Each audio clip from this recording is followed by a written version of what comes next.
see the light.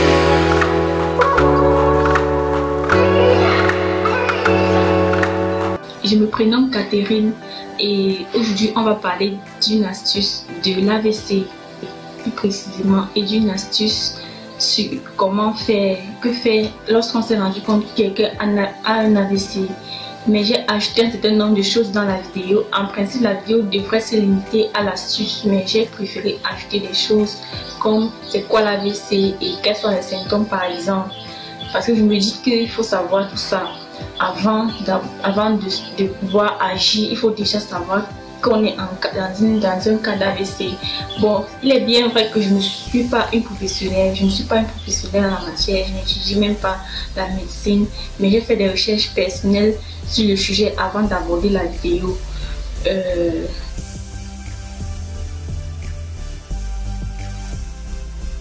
Et l'astuce aussi me vient de ma maman. Donc, si vous voulez découvrir de quoi il s'agit, en fait, restez juste connecté jusqu'à la fin de la vidéo. Et ne serez pas d'ici.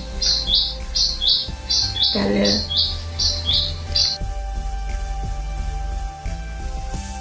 Signifie accident vasculaire cérébral. Et comme son nom l'indique, c'est un événement brusque. Donc un accident, un événement brusque vasculaire du vaisseau sanguin, des vaisseaux sanguins cérébral du cerveau. Donc il y a eu un vaisseau sanguin de votre cerveau qui a cessé de fonctionner ou qui est endommagé.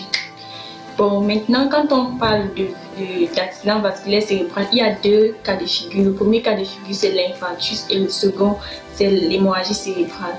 Dans le cas de l'infarctus, on a un vaisseau sanguin qui est bouché, soit par un caillot sanguin ou de la graisse, par exemple. Et dans le cas de l'hémorragie cérébrale, nous avons un vaisseau sanguin qui a éclaté, par exemple, ou qui saigne.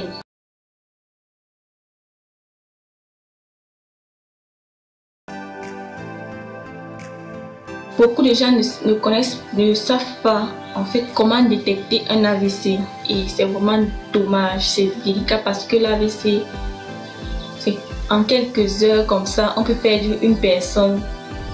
Donc il est important de connaître les symptômes et j'en ai trouvé trois les plus importants que je ne connaissais pas déjà avant d'ailleurs, donc je tenais à partager ça avec vous aussi. Bon, le premier symptôme c'est la paralysie du visage et la bouche qui dévie de façon involontaire. Le second, c'est la paralysie des membres ou d'une partie du corps.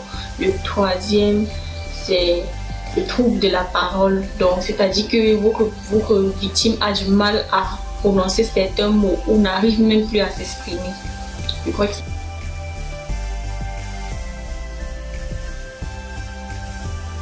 une fois que vous vous êtes rendu compte que votre voisin, votre parent ou votre ami est victime d'un AVC, qu'est-ce qu'il faut donc faire?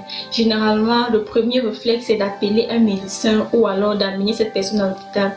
Mais entre-temps, si vous habitez loin des hôpitaux comme moi pour arriver à l'hôpital, il me faut au minimum 2 heures de temps. Que faire? L'astuce, c'est d'aller directement à la cuisine, prendre de l'ail que vous allez éplucher. Vous allez l'utiliser en suppositoire pour la victime. Donc, vous envoyez ça par son anus. Et puis, vous la redressez et vous la mettez en position assise. C'est tout pour l'astuce. Je juge nécessaire de préciser qu'il ne faut jamais coucher une personne qui est dans une telle situation parce que vous vous souvenez que l'un des symptômes c'est la paralysie d'une partie du corps ou bien d'un membre. Imaginez-vous que vous couchez une personne par exemple sur un membre qui est déjà paralysé. Ce membre va complètement mourir, donc ne jamais coucher une personne qui a eu un AVC.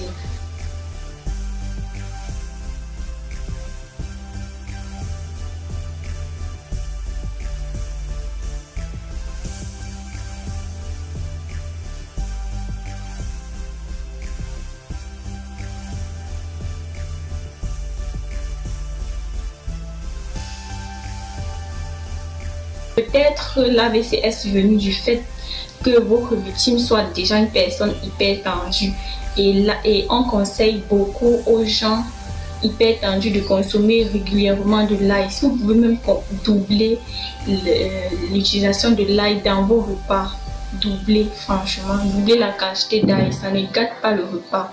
Franchement, moi-même, je m'y suis mise depuis un certain moment. Ma maman utilise beaucoup ça. Moi aussi, j'utilise. Donc, consommer régulièrement de l'ail. Et en dehors de ça, éviter tout excès, trop boire, trop fumer, trop manger trop gras, trop sucré, trop salé, surtout trop salé. Faites régulièrement du sport, évitez le stress et tout et tout.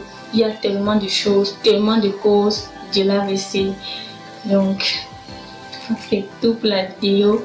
Je crois que la vidéo est finie et j'espère qu'elle vous aura apporté une certaine valeur ajoutée. Et si c'est le cas, vous pouvez vous abonner.